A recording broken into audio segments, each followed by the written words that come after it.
তোমরা কোরআন শুদ্ধ করে স্পষ্ট করে তার তিলের সাথে আদায় করো।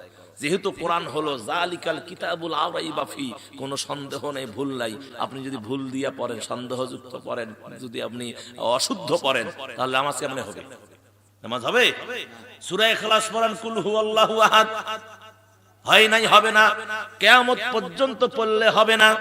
কুল হুয়াল্লাহু আহাদ হবে না, বলতে হবে কুল, কুল দুই নুক্তা ওয়ালা কফ, কুল হুয়াল্লাহু আহাদ, বলুন আল্লাহ এক। আর আপনি যে বললেন কুল হুয়াল্লাহু আহাদ, খাও আল্লাহ এক, কি সর্বনাশটা করছেন? হ্যাঁ, কি সর্বনাশ করছেন? 24তম, এখানে কততম দেখলাম? 24তম মাহফিল। আমার ভাইয়েরা, আমার তো মনে হয় এত সুন্দর দামি কথা এতদিন শুনছেন কিনা আমার সন্দেহ আছে। তার কারণ এই জিনিসগুলা কমন জিনিস। আপনি নামাজ পড়তেছেন সবকিছু, কিন্তু আপনার হচ্ছে না, লাভটা কি করে? আপনাকে তো হতে হবে, নাকি বলেন? আপনাকে হতে হবে। তাহলে ক্ষতি কেন? আমাদের নামাজে ভুল। আমাদের অনেকে আছে, দেখেন আপনার দোয়া কুনুত কয়জনে জানে শুদ্ধ হবে? হ্যাঁ, কত গান তো মুখস্থ করছেন, কত সিনেমার গান মুখস্থ আছে। হারানো প্রেমের স্মৃতি মনে করে দেখো, সুখের দিনগুলো কেন ভুলে আসে। কত গান, বেদের মেয়ে জোসনা আমায় কথা দিয়েছে, আসি আসি বলে জোসনা ফাঁকি দিয়েছে। দেখেন না কেন? আমি এটাকে উল্টেছিলাম, এই গানটাকে আমরা মৌলবি মানুষ তো, ওটা তো বলা যাবে না। আমি লিখছি কি, দয়ার সাগর আল্লাহ আমায় কথা দিয়েছে, নামাজ রোজার বদলাতে বেহেশত দিবে। আল্লাহু আকবার। দয়ার সাগর আল্লাহ আমায় কথা দিয়েছে, নামাজ রোজার বদলাতে বেহেশত দিবে। আমি যখন পড়তে বসি তুমি দেখো চাহিয়া, লেখাপড়া সেরে আমি কেমন করে আসি। মুমিন মুসলমান ভাইদের আমি কি দিয়া বুঝাই, পাঞ্জাবি টুপি পরে মসজিদতে যাই। দয়ার সাগর আল্লাহ আমায় কথা দিয়েছে, আর কি করেছে? আমিলুস সলেহ, নেক আমল করে, ঈমান আনার পরে নেক আমল করে। ওয়াতাওয়াসাউ বিল হাক্কি ওয়াতাওয়াসাউ বিস সবর, যারা সবর ইখতিয়ার করে, হকের পথে থাকে, হকের দাওয়াত দেয়, সবরের পথে থাকে, সবরের দাওয়াত দেয়। এই 4 শ্রেণীর মানুষ বাদে পৃথিবীর সবাই হলো ক্ষতিগ্রস্তের অন্তর্ভুক্ত। কথা কথা ঠিক আছে না নাই? তাহলে আমরা মুসলমান, আমরা কি? আমরা মুসলমান। আমাদের 1 নাম্বার কাজ হলো ঈমান আনতে হবে, ঠিক কি না? 2 নাম্বার কাজ কি? আমল করতে হবে। আর মুসলমানরা ঈমানও আনে, আমলও করে। কথা বলেন। এজন্য আমার ভাই, এই নামাজ যে সূরা ভুল, কেরাতে ভুল, এজন্য নামাজ ছেড়ে দেওয়া যাবে না, কন্টিনিউ নামাজ পড়তে হবে। কেননা এক আল্লাহর ওলি বলেছিলেন, তিনি বলেছিলেন যে তোমরা নামাজ পড়তে থাকো। যদি কেউ কিছুই না জানে, সিজদাতে গিয়ে সুবহানাল্লাহ সুবহানাল্লাহ, রুকুতে গিয়ে সুবহানাল্লাহ সুবহানাল্লাহ, বসে আছে সুবহানাল্লাহ সুবহানাল্লাহ, তারপরেও আমার আল্লাহ বেনামাজির কাতারে নাম রাখবে না। আল্লাহু আকবার। আল্লাহর দয়া আছে না নাই? আছে না নাই? আল্লাহ বাসার আর একদিন আসবো, সেদিন আল্লাহর দয়ার উপরে আলোচনা করব। আমার ভাইয়েরা, তাহলে সবর আর হক, সবর আর কি? হক। তাহলে ঈমান আর আমল, সবর আর হক, কয় বিষয়? কয়টা? আমাদের ঈমানও আছে, আমরা আমলও করি, আমাদের হকও আছে, আমরা সবর ইখতিয়ার করি। কেননা তার প্রমাণ হলো, এই দেখেন, এই যারা পালাইলো, কি যারা পালাইলো, এরা যে পরিমাণে, আপনারা এই গ্রামের যে সেন্টু নেতা আসলো, যেটার ঘবঘবি, যেটার পাওয়ারে, ওই যে কইলাম না যে পাছা একদম গোস্ত নাই, আর যে কমর ওই যে চিকন, কিসের ওই যে দল থাকি, টাকা দেয়, কি করে না করে। আমার ভাইয়েরা, এর মাস্তানিতে গরমে থাকা যায় না। কথা কোন টাকা আছে না নাই? আমার সম্মানিত ভাইয়েরা, খুব মনোযোগ। এরা আমাদের বেটি ভাস্তি, আমাদের সাথে যেভাবে রাব ব্যবহার করেছে, আমার জনতাকে যেভাবে হত্যা করেছে, আমার ছাত্রকে যেভাবে হত্যা করেছে, আলেম ওলামাদেরকে যেভাবে হত্যা করেছে, আলেম ওলামাদেরকে জেল খাটিয়েছে, নির্দোষ আলেম ওলামাদেরকে। আমার ভাইয়েরা, এই 5ই আগস্টের পরে আমরা যদি সবর না করতাম, কোরআন যদি বিশ্বাস না করতাম, নবীর আদর্শ যদি আমাদের বুকে না থাকতো, আল্লাহকে যদি ভালো না বাসতাম, তাহলে তোমাদের যে অপরাধ করেছো 5ই আগস্টের রাতেই এবং তার 2 দিনে তোমাদের লাশ অলিতে গলিতে পড়ে থাকতো। কথা বলেন, কথা বলেন। আমরা সবর করেছি, সর্বোচ্চ সবর। আমরা এখনো এক বুক আশা নিয়ে বসে আছি। ভুল তো মানুষই করে, ভুল কে করে? মানুষ করে। আমার রাসূলকে মক্কার মানুষেরা তাড়িয়ে দিয়েছে, আমার রাসূলকে আঘাত করেছে, দেহটাকে চাইলনের মতো ছিদ্র করে দিয়েছে, আমার রাসূলকে মারতে মারতে গর্তের মধ্যে ফেলিয়ে দিয়েছে, আমার রাসূলের দান মোবারক শহীদ করেছে, আমার নবীর মাথার ভিতরে হেলমেট ভেঙে কড়া ঢুকায়া দিয়েছে, আমার নবীকে দেশ ছাড়া করেছে, গ্রাম ছাড়া করেছে, আমার নবীকে 3টা বছর জেলখানায় বন্দী করে রাখা হয়েছিল। তারপরে যখন হুজুর যখন 10,000 সৈন্য নিয়ে মুজাহিদ নিয়ে মক্কায় ঢুকলেন, মক্কা বিজয়, আমার ভাইয়েরা, হুজুর বললেন খবরদার কোন মানুষের গায়ে কেউ হাত দিবা না। হুজুর ইচ্ছা করলে সেদিন সবগুলোকে পিষতে পারতেন। হুজুর কারো গায়ে হাত দেন নাই, বরং সাহাবাদেরকে বলে দিয়েছেন খবরদার কারো গায়ে হাত দিও না, সাধারণ ক্ষমা ঘোষণা করে দিলেন। সুবহানাল্লাহ। কোন প্রতিশোধ নেন নাই, নিছেন। এক বুড়ি টোপলা মাথায় দিয়ে, ভারী টোপলা মাথায় নিয়ে পাহাড়ের দিকে দৌড়াচ্ছে। মুহাম্মদ সাল্লাল্লাহু আলাইহি ওয়াসাল্লামের দেখা হলো। আমার ভাইয়ারা বুড়িমাকে বললেন, বুড়িমা তুমি কই যাও? কয় তুমি কি জানো না আব্দুল্লাহর বেটা মুহাম্মদ ওর উপর আল্লাহ ভগবান উপকে লানত করুক, ভগবান তার অমঙ্গল করুক। বুড়ি বল গাল যাইতেছে, আব্দুল্লাহর বেটা মুহাম্মদ সে নাকি মক্কায় সৈন্য বাহিনী নিয়ে এসেছে, মক্কার মানুষদেরকে শেষ করে দিবে। আমার বাবা, আমি সেই আব্দুল্লাহর বেটা মুহাম্মদের ভয়ে পালিয়ে যাচ্ছি। বুড়িকে বললেন, বুড়িমা তোমার গাঠুরিটা আমার মাথায় দাও, কোথায় তুমি যাবা আমি সেখানে তোমারে পৌঁছে দিয়ে আসি। বুড়িমা চেহারার দিকে তাকায় আর বলে, এরকম মানুষ কি এই মক্কায় আছে নাকি যে নিজের অন্যের গাঠুরি মাথায় বহন করে পৌঁছে দিয়ে আসে?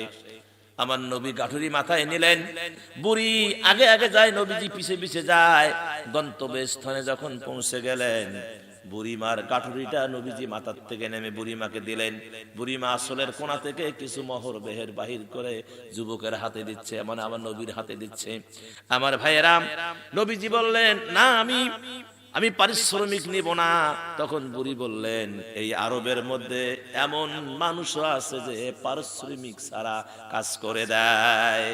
ও বেটা, আমার জানতে বড় ইচ্ছে হয় তোমার বাড়ি কোথায়, কার পোলা তুমি? তখন আমার নবীর 2 চোখের কোণা দিয়া পানি ঝরতেছে। নবীজি বলতেছেন, ও বুড়িমা তুমি যার ভয়ে পালিয়ে যাচ্ছ, আমি সেই ইতিম নবী আব্দুল্লাহর পোলা মুহাম্মদ। বুড়িমার চোখের পানি ধরে রাখতে পারে না, নবীজিকে বুকের সঙ্গে জড়িয়ে নিয়ে বলেন, ও মুহাম্মদ তুমি যদি আব্দুল্লাহর বেটা মুহাম্মদ হও, আমাকে যেভাবে ভুলভাল বুঝানো হয়েছিল। বুড়ি চিল্লাচ্ছে, যারা পালিয়ে আসো দেখে যা, এটা যদি আব্দুল্লাহর বেটা মুহাম্মদ হয়, আমি কসম করে বলি এই লোকের দ্বারা কোনোদিন মানুষ হত্যা হতে পারে না, অন্যায় হতে পারে না। তোমরা কি করবা আমি জানি না, তবে আমি কালেমা পড়ে মুসলমান হয়ে গেলাম। আমার প্রিয় ভাইয়েরা, আসুন আমরা ঐক্যবদ্ধ হই। শেষে আপনাদের খেদমতে একটু খালি কালেকশন, মানে কোরআনুল কারিমে 30টি পারা আছে। কয়টি পারা আছে? 30টা পারা আছে। আবার শোনেন, 6টি আমল করলে বান্দার সাথে আল্লাহর বা আল্লাহর সাথে বান্দার সুসম্পর্ক তৈরি হবে। 1 নম্বরে, আল্লাহর প্রশংসা যদি কেউ করে, সুবহানাল্লাহ কোন। কার প্রশংসা করতে হবে? আল্লাহর প্রশংসা করতে হবে। 1 নম্বরে, কেউ যদি আল্লাহর প্রশংসা করে তার সাথে আল্লাহর সুসম্পর্ক তৈরি হয়ে যায়। আপনি সাধারণ দেখেন, আমি যদি আপনার প্রশংসা করি, আপনি যদি আমার প্রশংসা করি, তাহলে খুশি না বেজার? আরো জোরে কোন, খুশি না বেজার? আমি যদি আপনার প্রশংসা করি আপনি খুশি, আর আমার প্রশংসা করে আমি খুশি। আমার ভাইয়েরা, বান্দা যদি আল্লাহর প্রশংসা করে আল্লাহ খুশি হয়ে যায়, বান্দার সাথে আল্লাহ সুসম্পর্ক রাখে। জোরে কোন সুবহানাল্লাহ। 2 নম্বরে, আল্লাহকে ভয় করলে যে ব্যক্তি আল্লাহকে ভয় করে, আল্লাহর সাথে তার সুসম্পর্ক তৈরি হয়ে যায়, সর্বক্ষেত্রে ভয় করতে হবে কারে রে ভাই? আল্লাহরে ভয় করতে হবে। আমার নবী বলেন, যারা আল্লাহকে ভয় করে আমার আল্লাহ তাদের সাথে সুসম্পর্ক বজায় রাখেন। 3 নম্বরে, আল্লাহর কাছে যারা আত্মসমর্পণ করে। কি করে জোরে কোন? আত্মসমর্পণ যারা আল্লাহর কাছে করে, সর্বক্ষেত্রে আত্মসমর্পণ। তার কারণ হলো আমরা মুসলমান, আমাদের এই মুসলমানের অর্থ কি আমরা জানি না। মুসলমানের ডেফিনিশন, মুসলমান অর্থ হলো আমার ভাই আল্লাহর কাছে সারেন্ডার করা, আত্মসমর্পণ করা। 4 নম্বরে, আল্লাহর কাছে যারা রহমত কামনা করে। কি কামনা করে? রহমত কামনা করে আল্লাহর কাছে যারা, আমার আল্লাহ তাদের সঙ্গে সুসম্পর্ক বজায় রাখেন। আর 5 নম্বরে, আল্লাহর ক্ষমতায় যারা বিশ্বাসী, এই তামাম পৃথিবীর যিনি মালিক, খালিক, সৃষ্টিকর্তা, ইন্নাল্লাহা আলা কুল্লি শাইইন কাদির, যারা আল্লাহর ক্ষমতার প্রতি বিশ্বাস করে আমার ভাইয়েরা, আল্লাহ তাদের সঙ্গে সুসম্পর্ক বজায় রাখেন। 6 নম্বরে, আল্লাহর কাছে যারা আশা করে। কি করে জোরে কোন? আশা করে। আল্লাহ তোমার কাছে আশা, তুমি আমাদেরকে জান্নাত দিও, ভালো রাখিও, সুখে রাখিও। আল্লাহ দুঃখ কষ্ট দিও না, আল্লাহ রোগ ব্যাধি দূর করে দাও। আল্লাহ তোমার কাছে আমাদের এই প্রত্যাশা, আশা। আমার নবী বলেন, যারা আল্লাহর কাছে আশা করে আমার আল্লাহ তাদের সঙ্গে সুসম্পর্ক বজায় রাখে। আমার ভাইয়েরা, এই 6টা জিনিস আমরা যেন পালন করে আল্লাহর সাথে একটা সুন্দর সম্পর্ক আমরা করতে পারি, এ তৌফিক যেন আল্লাহ আমাদের দান করে। সকলে বলে আমিন। শেষ। এটা কি হয়েছে? একজন দিয়েছে। আচ্ছা আচ্ছা, আল্লাহ একজন, এক ভাই 500 টাকা দিয়েছে। সকলে বলি মারহাবা। তাহলে আমার ভাইয়েরা, ডাক দিয়েছেন, ডাক দিয়েছেন, যে গানটা গাইতেছিলাম বলবো, দিয়েছেন ভারত আমারে, থাকবো না আর বেশি দিন তোদের বাজারে, মানে তোদের বাংলাতে। হায় রে, ডাক দিয়েছেন ভারত আমারে, থাকবো না আর বেশি দিন তোদের বাংলাতে। ও আমি কত জনের কত কি দিলাম, যাইবার কালে একজন আরো দেখা না পাইলাম। হায় রে, দেখা না পাইলাম। পাইছে? পাইছে? আমার সঙ্গের সাথী কেউ হলো না রে, থাকবো না আর বেশি দিন তোদের বাংলাতে। হায় রে, ডাক দিয়েছেন স্বামী আমারে। কি কথা কন না? কথা কন ঠিক কিনা? আমি অবৈধভাবে 3 বার ক্ষমতায় ছিলাম, ভালোবাসার মালা খানি গলে পরিতাম। হায় রে, গলে পরিতাম আমার সাধের মালা, যায় রে ভেসে। থাকবো না আর বেশি দিন তোদের বাংলাতে। হায় রে, ডাক দিয়েছেন মুদি আমারে। অনেকের খারাপ লাগতে পারে, কিন্তু এর চাইতে আরো কড়া কড়া কথা বলা লাগতো, যা তোমরা অপরাধ করেছো। আল্লাহুম্মা আমিন। রব ও সভাপতি